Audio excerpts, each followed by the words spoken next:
You inherited a very large industrial conglomerate, you could call it, maybe the largest industrial conglomerate, and then you began to reshape it, and you sold things that were part of GE's history. Yeah, so if you just go back, we were really a conglomerate. So we went from NBC to pet insurance, jet engines, plastics. We were kind of a classic conglomerate.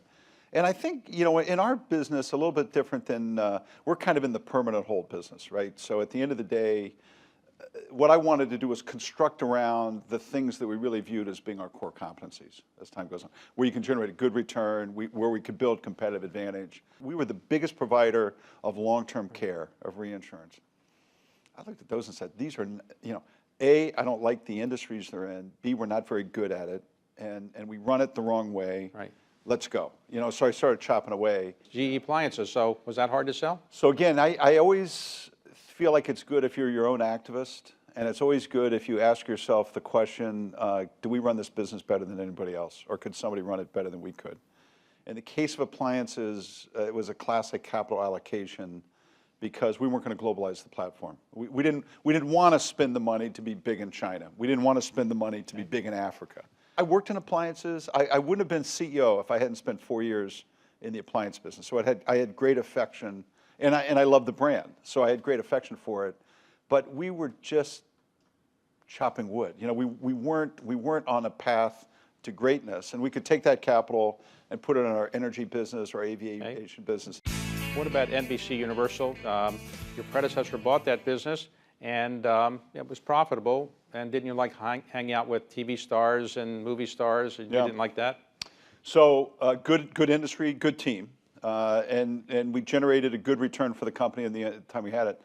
But here was my value added with NBC: make better shows. So just tell them make better shows. Make better, you know, as a company, we weren't adding a lot of value. Number one. Number two, you could see the industry was going through this kind of change. So we always did, as a board, strategic reviews of NBC. I think one of our theories of the case in 2010 when we sold it, that really is true today, was we believe that the ability to really preserve pricing power can only be captured by those people that both own the pipes and the content. And we had no interest in owning the pipes, right? So, and three, I would say, unless you're in an existential way willing to go into digital delivery, you're going to get trumped. Now, the one other point I'd make, David, is one I miss completely is the theme park business. A new ride, The Mummy, cost $100 million. You say, how can one ride cost $100 million? I missed it completely. It turned out to be maybe the only business in media that has sustainable competitive advantage is the theme park business. Oh. Because it takes capital, you can build a good spirit in the people and things like that. That was the one I got wrong. But when you go to Universal Parks now, you can get in free or still, or? You know, maybe so when we bought it, I called the guy that ran it, a guy named Tom Williams, great executive, and I said, let's just do a walking tour Universal. I want to see how it works. We get to the Mummy ride. This is 2003. He said, you want to ride on the Mummy ride? I said, yeah, that'd be great. So we go up. There's a 3-hour line. They put me, I break in the line. I'm in the first seat. They don't let anybody sit with me. And I'm saying, oh my God, I am jerk of the year.